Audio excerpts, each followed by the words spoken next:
بسم الله الرحمن الرحیم. احوال الام. حضرت مصنف رحمت الله علیه سبق نمبر 13 کې اوس د مور ولا حالات خایي. څه مور ته په میراث کې څوره حصې ملیږي. و اما للام فاحوال ثلاث. مور د پاره درې حالات دي. السدس مع الولد او ولد الابن وان سفلا او مع الاثنين من الإخوة والأخوات فصاعدا من أي جهة كانا.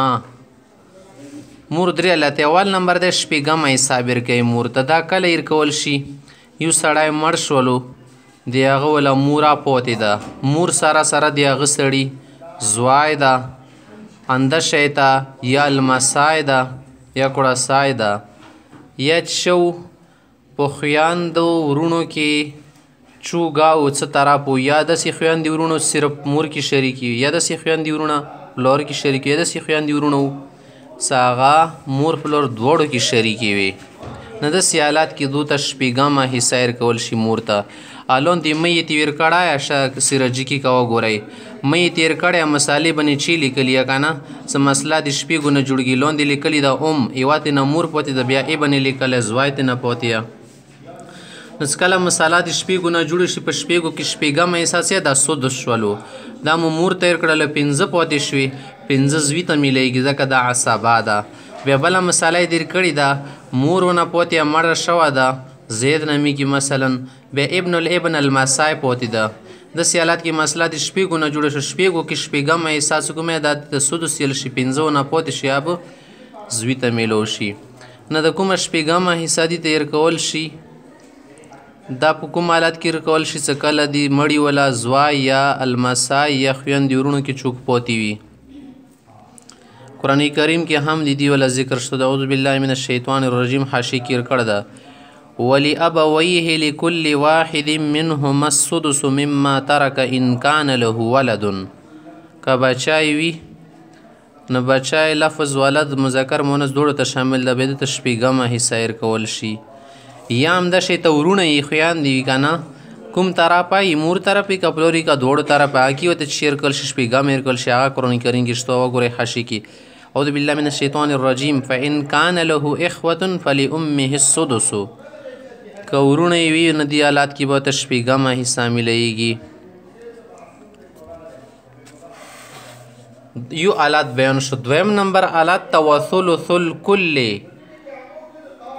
په دا ټول مال کې څه کله درې حصې جوړې کړي په دا ټول مال کې درو حصو کې د دوی حصې به دي بل چو شي د درېیمه حصه څه کومې دا به مور ته ورکول شي. کله څه زوای نه وي المسای نه وي او د ورونه خویندې نه چې د کوم حالات ذکر شولو په واسه شپږم ولا. وثلث الکل د ټولې تراکې نه ټول مال نه د ټولو شیانو نه درېیمه حصه ورکوي. کله عند عدم هؤلاء المذکورین څه کله نه وي د پوسه ذکر شوي رشتې. دوه حالته بین شو. دریم نمبر وثلث ما بقي بعد فرض احد الزوجین. دریم حالت دا څه کله نورو کسانو ته میراث تقسیم شي حصې ورسیږي هغو نه څه شیشه پاتې شي او په پاتې شیانو کې دریمه حصه به بیا ورکېدو خو بیا کمه شوه که نه.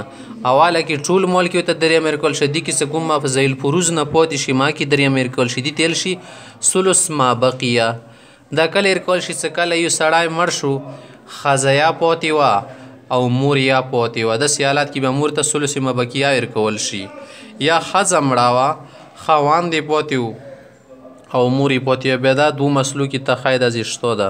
وثلث ما بقیه بقیا ولا درېیمه حصه ورکوي بعد فرض احد الزوجین په خاوند و ښځې کې د یوه حصې نه بعد. وذلک فی مسألتین او دا په دوو مسالو کې ده. لکه مثلا یوه مسله جوړیږي که نه یو صورت ته مو سره زوج و ابوین.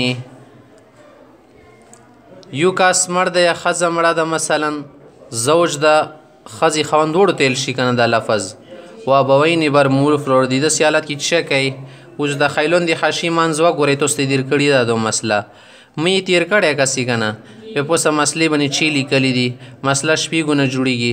اوس وګورئ دې کې زوج شته یا که نه ویلي څه کله ښځه مړه شي مثال بیا به خاوند ته څومره حصه ورکول شي نصف ورکول شي. نه په شپږو کې د نیمه حصه 3 جوړېږي که نه، درې مزوج تیر کې 3 پاتې شوي که نه.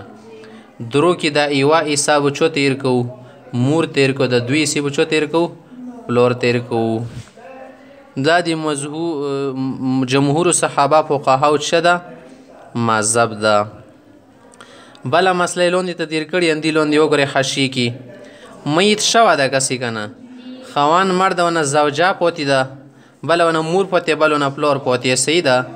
دې ته ویل شي چې زوجه و ابوین. ابوین خو مور پلار ته یې که نه. نه څلور حصې څه کله موالې کله مسله څلور نه جوړه شه، دې کې یوه حصه بچو ته یې ورکړي، ښځې ته به ورکړي. ځکه څه موده یلي وو که نه، څه کله ښځه پاتې شي خاوند ولا اولاد نه وي، بیا ورته ربع ورکول شي که نه. څلورم حصې کې وګوره، څلورم حصه یې رسېدي څلورو که نه، 3 پاتې شي، یوه به مور تېر کړه، 2 به پلار ته پاتې شي. دا چې ته تېر کړی وزوجتن و ابوین، دا د 2م سوره حاشیې کې ویلو.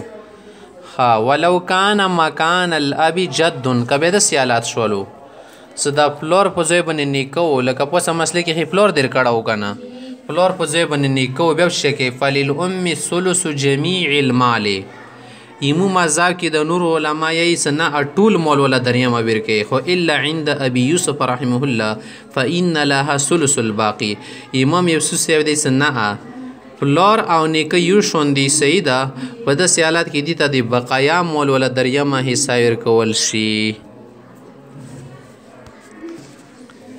د مور ولا مو سره 3 حالات شو. اول نمبر دی چې کله سړی مړ شو، د هغه بچی پاتې ده یا لمسی پاتې ده، یا په خویندو ورونو کې کومه رشته هم د پلار طرفه یا مور طرفه یا دواړو طرفه ورونه خویندې دي، داسې حالات کې مور ته 6 حصه ورکول شي. 2م نمبر حالات مو سره څه ده چې کله زوی یا المسی یا دغه خویندې ورونه نشته که نه، نو داسې حالات کې ورته ثلث الکل ورکول شي. ثلث الکل معنا د ټول مال ولا درېیمه حصه. 3م نمبر حالات دا ده چې کله سړی مړ شو، ښځه ونه پاتې شو، یا ښځه مړه شو، خاوند پاتې شو، خو ورسره مور تی پلار یو، داسې حالات کې بیا د بقایا مال نه 3مه حصه ورکول شي. څه کله ورکړي ذیل پروزو ته تویر کې ښه که بیا د پلار په ځای باندې نیکه راغلو، بیا څه مسله ده؟ امام یوسف صاحب دی څه بیا به ورته ثلث بقي ورکوي، خو نور علما یې څه نه، د ټول مال وله بیا ثلث ورکوي.